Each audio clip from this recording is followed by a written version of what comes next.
अस्सलाम वालेकुम। एनक्यूज़ किचन में आप सबको खुशामदीद। आज हम लोग बना रहे हैं विंटर के हिसाब से बहुत ही स्पेशल सी रेसिपी। आज हम बना रहे हैं बकरे की यखनी। ठीक है, देखिए उसके लिए मुझे क्या क्या चाहिए। मैंने तकरीबन 1 पाव के करीब बकरे का गोश्त ले लिया है, हड्डी वाला।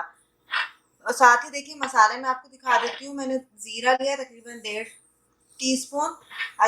अजवाइन ली है, ठीक है, वो भी तकरीबन 1 टीस्पून ली है। और ये लौंगे मैंने ली हैं 10 से 12।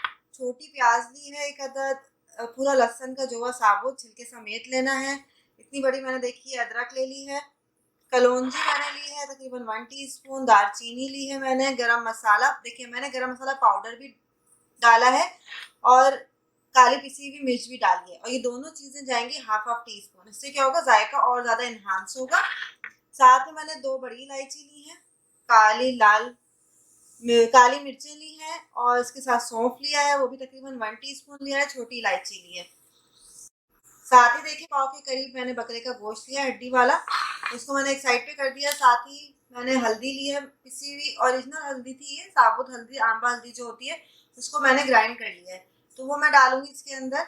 और साथ ही नमक चला जाएगा हस्बे जायका। अगर आपके पास आंबा हल्दी नहीं है तो आप पाउडर हल्दी यूज़ कर लीजिए। और साथ ही आ जाएगा 6 गिलास पानी। तो चले हम देखते हैं कि हम इसको बनाएंगे कैसे। मैंने चढ़ा लिया पतीली को। अब इसके अंदर चला जाएगा गोश्त सबसे पहले, फिर ये सारे मसाले इसमें चले जाएंगे।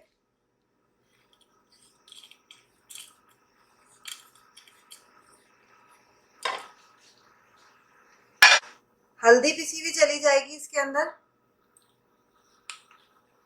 नमक चला जाएगा हस्बे जायका। पानी चला जाएगा।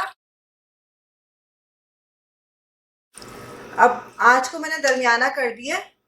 और अब हम इसको इतना पकाएंगे कि पानी जो है इसका हाफ हो जाए। ठीक है, ये तकरीबन 1.5 घंटे तक पकेगा, 1.5 से 2 घंटे।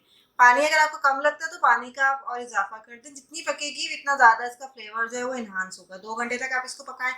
शुरू में इसकी दरमियानी आंच रखिए, फिर उसकी हल्की आंच कर दें। शुरू में 15 मिनट इसकी दरमियानी आंच रखिए ताकि इसमें उबाल आ जाए, फिर इसकी आप हल्की आंच कर दें। इसको चला देंगे ताकि सारा मसाला जो है प्रॉपर्ली मिक्स हो जाए।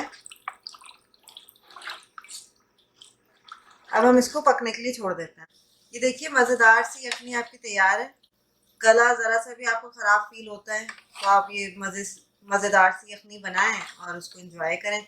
कि अगर नहीं भी फील होता है, सर्दी है, सर्दियों में बैठे हुए हैं शाम में या रात में, कुछ गर्मा गर्म चीज़ पीने का दिल कर रहा है, तो आपने यखनी बनाई या बना के आप इसको फ्रिज में रख लें, गर्म करें, एंजॉय करें इसको। बहुत अच्छी रहेगी ये, गले के लिए बहुत अच्छी है। इसके अंदर कलौंजी भी है, अजवाइन भी है, तो फ़ौरन से आपको ये गर्मी पहुंचाएगी।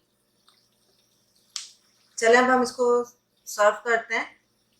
आपको मेरी रेसिपी पसंद आए तो लाइक का बटन ज़रूर दबाइएगा। मज़ीद अपडेट्स के लिए सब्सक्राइब का और बेल का आइकन दबाएंगे तो आपको मेरी रेसिपी बिल्कुल शुरू में ही मिलेगी। ये देखिए मैंने यखनी को डिश आउट कर लिया। इसको आप ऐसे गर्मा गर्म सर्व करें और मुझे इजाज़त दीजिए। फिर मिलेंगे नई रेसिपी के साथ। अल्लाह हाफ़िज़।